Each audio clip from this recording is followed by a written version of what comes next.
Hello, my name is Tatum, and today I'm going to talk about the art of digital scrapbooking. Also, yes, it has been 2 months since I posted my last video. In that time, the visa that I was waiting for ended up getting approved, so I was able to return to London and reunite with my partner and our cat Juno and my friends, and I also had my very last day of working at a record label. Then I interviewed and accepted a new job, and then suddenly I was on a plane back to California for the holidays. It's now been 3 months.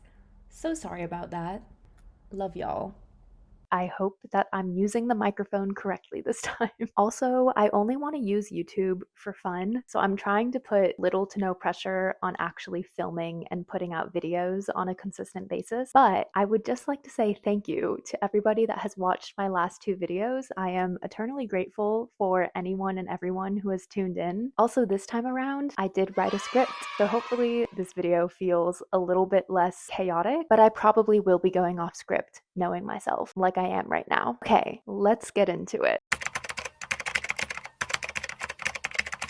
I could say that it all started with a TikTok, which is half true, but when I really think about my love for digital scrapbooking, it goes further back than the days of Instagram. As a little Tatum, I absolutely loved arts and crafts, and in particular, I loved anything involving stationery or collaging or stickers, even if it was a school project. I was always asking my mom to take me to the Michael's arts and crafts store, and I would buy the fancy bubbly stickers for my school projects. I am, in fact, a child of the 90s. I was born in 1998. And as social media and the internet started to develop, I discovered new avenues for creation, only this time it was digital. First, it was through this application called KidPix that we had on the school computers. You could draw little things and add these very pixelated stickers. And then it was Microsoft Paint as well as Microsoft Word and making word art with those 3D graphics. And during the days of Facebook, I used this app called Picnic, which was sort of like digital scrapbooking before digital scrapbooking existed. You could add text over your photos and add these little icons. It was a very specific vibe of the time. This was Coachella 2016. This was the vibe at the time, okay? You need to understand. Then years later, Instagram became a thing. I really liked the idea of doodling on top of my photos, but I didn't know how to in a way that wasn't just using Snapchat or Instagram stories. So I got this app called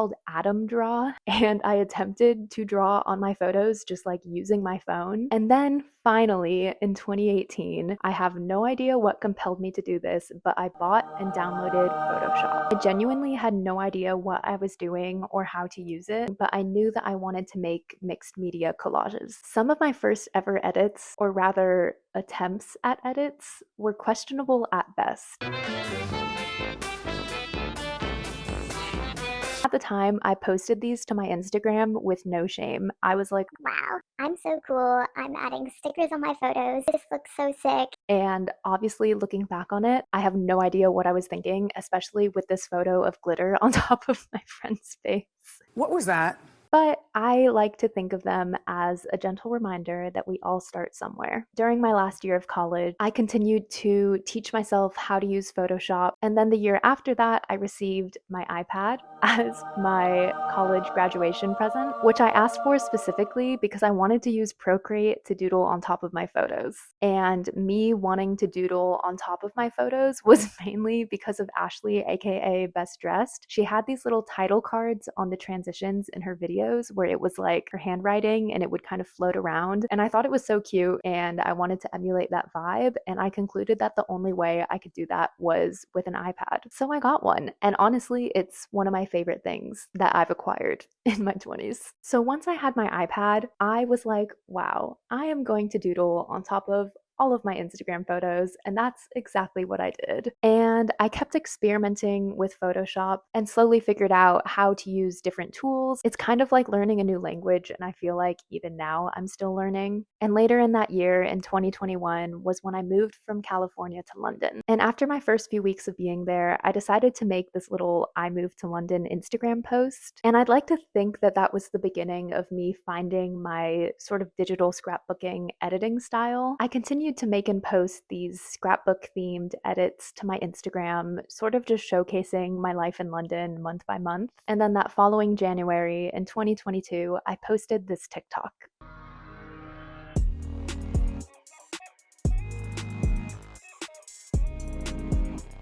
And I guess now we're here.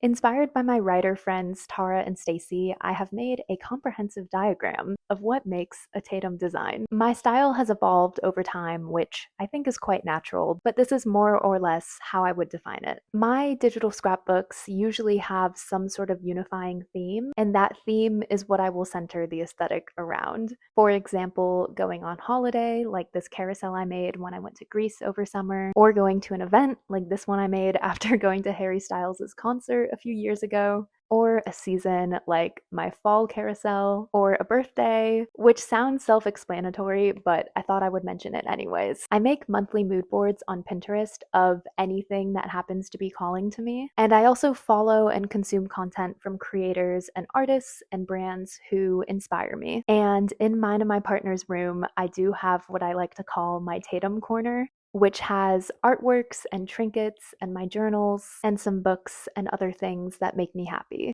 I think above all, the most important thing you can do is surround yourself with inspiration, both in real life and online. And I'm also incredibly lucky to be able to call my friends my inspirations. Like, I think it's the coolest thing ever that two of my friends are writing novels. One of them, her name is Stacy, has her debut novel Kitten releasing next year, which I am beyond excited to read. I have another friend named Bean who paints, and her paintings are stunning. I have one of them hung up in my house. I just think surrounding yourself with inspiration is key. On the note of inspiration though, I usually use this with regards to like feeling inspired by clothes that I see on Pinterest, but I think it does apply to art as well. I try to take inspiration from what the thing makes me feel as opposed to directly copying and pasting the thing itself, or taking inspo from whatever the thing is and then figuring out how to do it in my own way. So going back to that little diagram I made of what makes a Tatum design, I think is really useful when it comes to applying inspiration to your own work. All right, this is probably why you clicked on this video, and I'm sorry if I didn't cut to the chase faster, but now we are going to talk about how to actually digital scrapbook. The first step to creating anything is gathering your materials. I like to think of it as assembling a digital craft box, aka a folder of a bunch of files that you can pull from to create your design with. And while my designs are digital, I really like to incorporate physical elements to give it an analog feeling. I like to scan fabrics, stickers, letters, notes, buttons, photo booth strips, pages of my journal, and essentially anything else that is flat and scannable. Also, if you don't have a scanner, you can use the Notes app on your phone. You just click the paperclip icon and then something will come up that says Scan Documents, and it also functions as a scanner.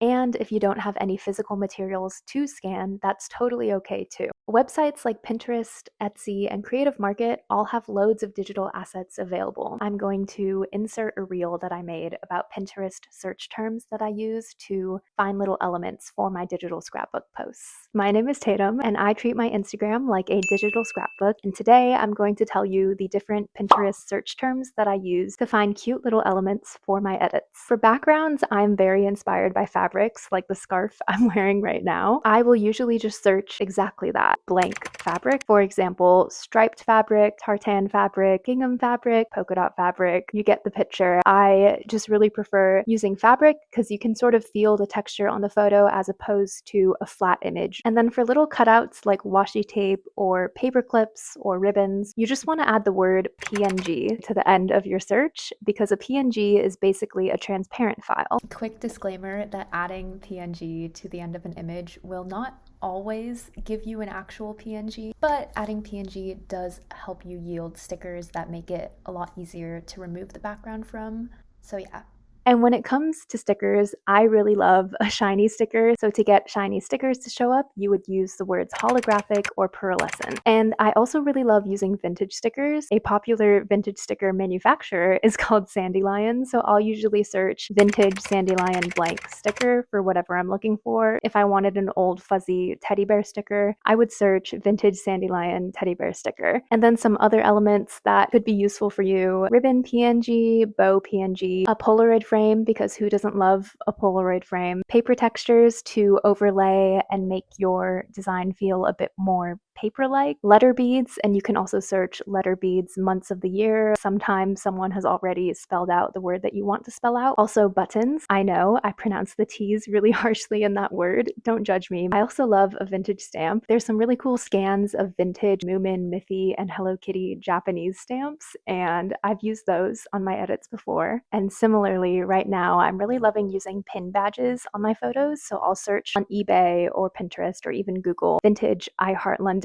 pin badge, and then I'll cut out the badge from the photo and use that. Also, doilies. I got mine from someone on Etsy. I just bought an asset pack of PNG doilies. And life pro tip, there are people on Etsy, including myself, that sell asset packs online that basically include a bunch of pre-cut out collage elements for you to use. So all you have to do is drag it and drop it into your photo. I have one called the Digital Scrapbook Starter Pack. I also have a Valentine's themed one that I released earlier this year. And there's also plenty of other artists on Etsy that sell different things. Of course, you can always do it yourself. Those are the keywords that I use to find cute little elements for my photos. Happy digital scrapbooking. As for digital materials, some other bits and pieces that I like to use: photos from my camera roll, screenshots of texts or TikToks or comment sections or Substacks, and sometimes I like to use memes as well. So essentially, once you have all of your materials gathered, you're going to drag them and drop them into a folder. And we're going to think of this folder as our toolbox.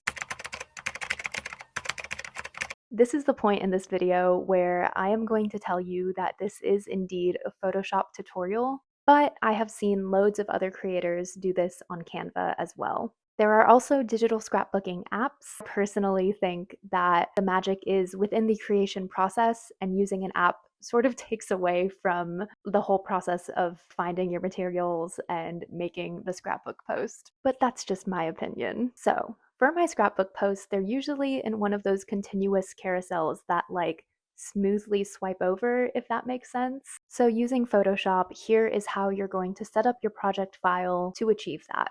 You're going to start by making a new project and making the height 1350 pixels. And for the width, it's going to be 1080 multiplied by however many slides you want in your post. So for this example, we will do 3.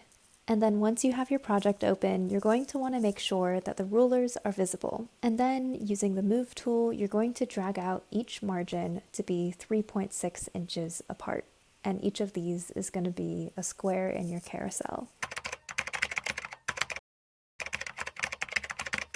So while I don't feel remotely qualified to teach you how to become a graphic designer, considering that I hardly even consider myself one, I'm just going to show you the most used tools that I use for my digital scrapbook posts to get you started. I'll show you how to use the Move tool, which is how you move around photos and resize things, the Magic Wand tool, which is really good for removing backgrounds, like taking this photo of a cup of coffee and turning it into just the cup of coffee, the Lasso tool, which is really useful for cutting out borders or different shapes, such as turning this piece of fabric into this star. And I'll also show you some shortcuts like Command U, which basically can let you adjust the hue and saturation of an image so you can turn something from pink to purple if you wanted.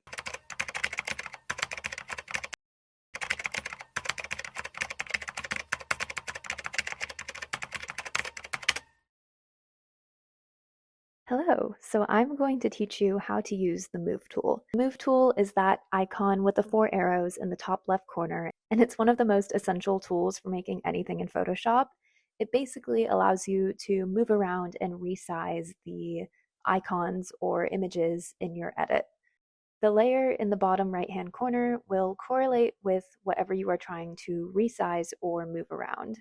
And you'll notice that when you resize an image, it will maintain the image's original proportions. However, if you hold down the Shift key, then you can also mess around with the proportions. I'll show you an example right now.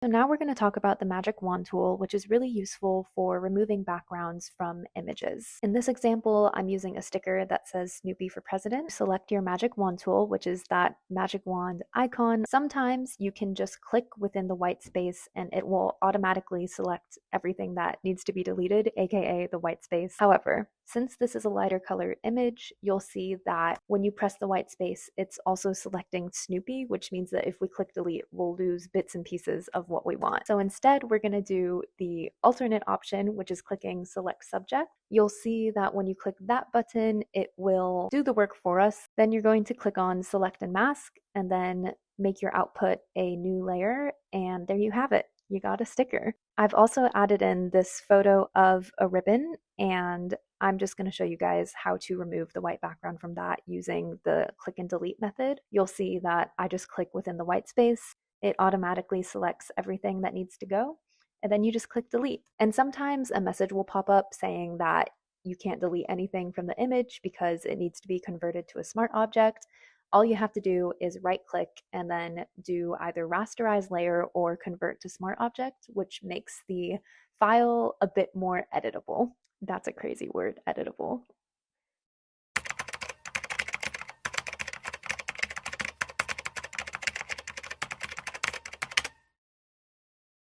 And now I'm going to show you how to use the lasso tool, which is a bit similar to the magic wand tool, but it gives you more flexibility on the types of shapes and types of things that you want to cut out. So in this example, we are going to use the magnetic lasso tool to turn this cup of coffee into just a cup of coffee. I'm just going to trace around the outside of the coffee cup, and then I'm going to switch to the selection brush tool, and I'm just basically going to brush out anything that I do or do not want in the final image. So for example, that little stroke I made off to the right of the cup, that pink one, that would show in this image if I were to export it as is. Because we don't want that, I'm going to erase it, and then I'm also just going to erase anything else that I don't want in this final coffee cup. And then once you're all done, you're going to do select and mask, output to a new layer, and there you have it. We have a little coffee cup cutout. And you can also use the lasso tool to cut out shapes from fabrics or papers or backgrounds. So for example, we have this piece of fabric that I scanned, and I'm going to switch to the polygonal lasso tool, and then I'm going to cut out a little heart shape, and then I'm going to do select and mask, output to new layer, and then now we have a cute little star shaped fabric. So yeah, the lasso tool is very similar to the magic wand tool, but you have a bit more freedom with the types of shapes that you're doing.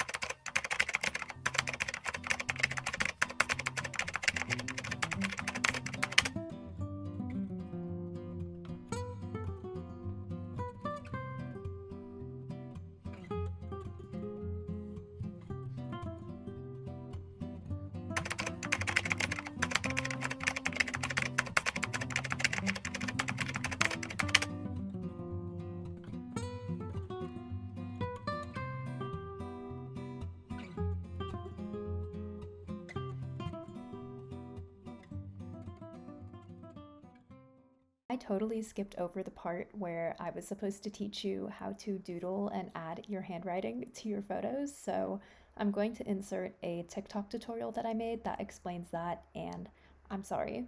So before I had an iPad, I would actually use Photoshop and a scanner to get my handwriting onto my photos, which I did in this one. And I also did it in this little zine I made. So if you would like to know how I went from these doodles to this picture, then keep on watching this video. So the first thing you're going to do is get a pen, preferably a black pen and a white piece of paper, and draw whatever you want. So for my zine, I drew a cover, then I did some like random doodles, and this was the back cover. And then you're going to want to scan them, so you get them onto your computer.